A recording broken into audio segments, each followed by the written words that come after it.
얼마 전 유럽연합이 우크라이나에 900억 유로의 대출을 승인했는데 오늘 드디어 우크라이나 대통령 볼로디미르 젤렌스키가 이 돈이 어디에 쓰일 것인지 밝혔습니다. 우크라이나 대통령실에서는 이미 며칠 내에 받을 첫 번째 대출 분할금을 어디에 쓸지 결정했습니다.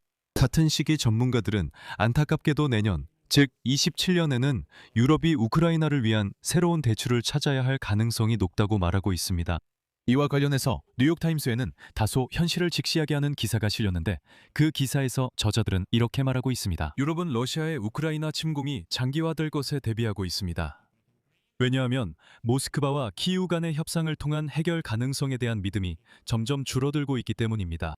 저자들은 이것이 우크라이나가 러시아와의 소모전에서 상당 부분 홀로 남게 되었으며 이 전쟁을 끝낼 명확한 전략도 없다는 것을 의미한다고 보고 있습니다. 제 이름은 알렉세이 패치입니다. 함께 이 주제에 대해 이야기해 봅시다.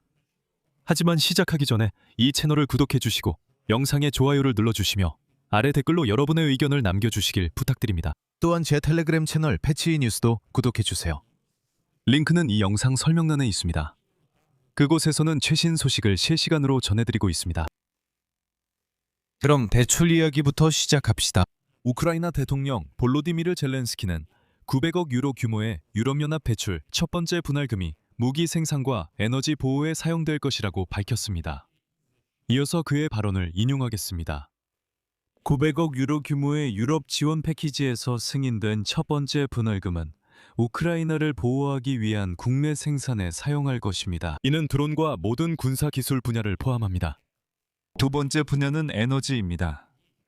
다음 겨울까지 국가가 할 수 있는 모든 것을 최대한 보호해야 합니다. 이를 위해 지방 예산 외에도 중앙 예산에서 제공할 수 있는 일부 자금이 마련되어 있습니다. 재원은 900억 패키지에서 나오는 이 트렌치들에서도 일부 충당될 것입니다.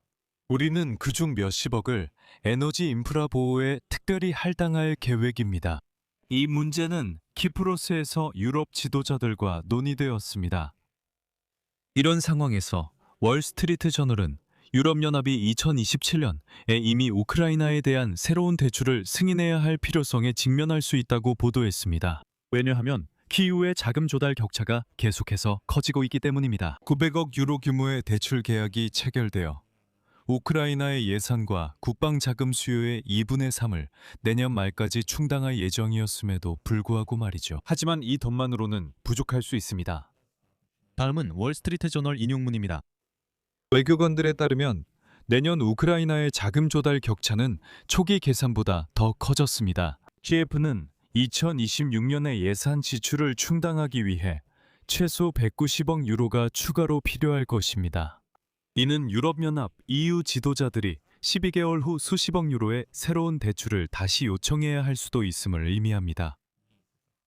그리고 여기서 중요한 점은 도널드 트럼프 미국 대통령 행정부가 직접적인 군사 지원을 중단하고 중동 지역의 분쟁에 집중하면서 우크라이나가 유럽연합에 더 크게 의존하게 되었다는 사실입니다. 그리고 지금 유럽은 모스크바와 키이우 간의 협상을 통한 해결 가능성에 대한 믿음이 점점 줄어들면서 우크라이나에서의 장기전에 대비하고 있습니다. 뉴욕타임스에 따르면 이는 우크라이나가 이 전쟁을 끝낼 명확한 전략 없이 러시아와의 소모전에서 사실상 홀로 남게 된다는 것을 의미합니다. 다음은 뉴욕타임스 인용문입니다. 우크라이나도 러시아도 승리로 가는 뚜렷한 길이 없습니다. 그리고 거의 아무도 미국의 적극적인 참여와 러시아에 대한 압력 없이는 합의가 가능하다고 기대하지 않습니다. 이 압력은 미국 대통령 도널드 트럼프가 마지못해 행사하고 있습니다.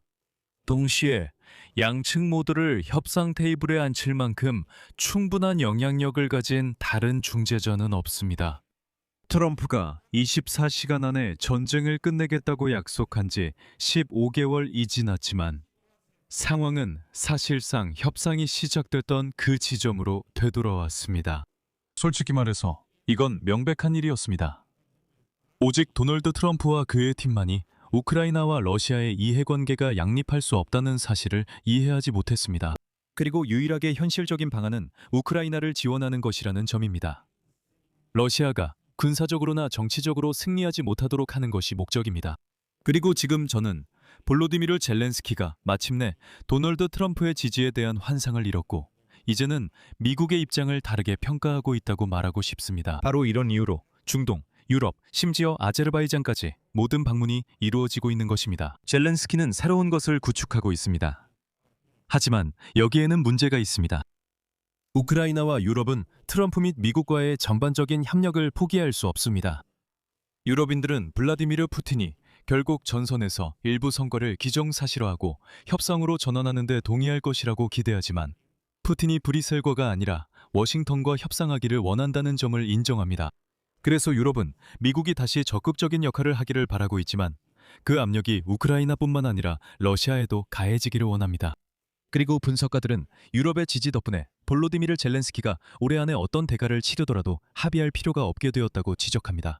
전선의 상황은 변할 수 있지만 평가에 따르면 러시아는 미미한 영토적 성과를 위해 큰 손실을 입을 것이고 우크라이나는 최소 2년 동안 재정적 지원을 받을 수 있습니다. 동시에 모스크바에 대한 경제적 압박은 에너지 가격 상승으로 일부 완화됐습니다. 이 에너지 가격 상승은 도널드 트럼프가 중동에서 일으킨 전쟁 때문입니다. 그 결과 러시아도 우크라이나도 전쟁을 즉시 끝내야 할 절박함을 느끼지 않고 있습니다. 반면에 우크라이나는 러시아의 석유 인프라를 손상시키는데 일정한 성과를 거두었습니다. 하지만 유럽에서도 인정하듯이 여전히 명확한 승리 전략은 없습니다. 아이디어는 러시아에 충분한 압력을 가하는 것이었습니다. 하지만 객관적으로 말해서 우크라이나는 이를 위한 충분한 자원을 아직 받지 못했습니다. 그리고 지금은 마치 러시아 내부에서 무언가가 변할 때까지 우크라이나가 계속 버티게 하는 것이 주요 목표인 것처럼 보입니다. 여기서 말을 줄이겠습니다. 여러분의 의견과 결론을 이 영상 아래 댓글로 남겨주세요. 채널 구독과 알림 설정 그리고 좋아요도 잊지 마세요. 이 유튜브 채널의 활동을 지원하고 싶으시다면 어떤 형태의 후원이나 유료 이용을 통해 도와주실 수 있습니다. 구독과 좋아요 그리고 제 채널 구독도 부탁드립니다.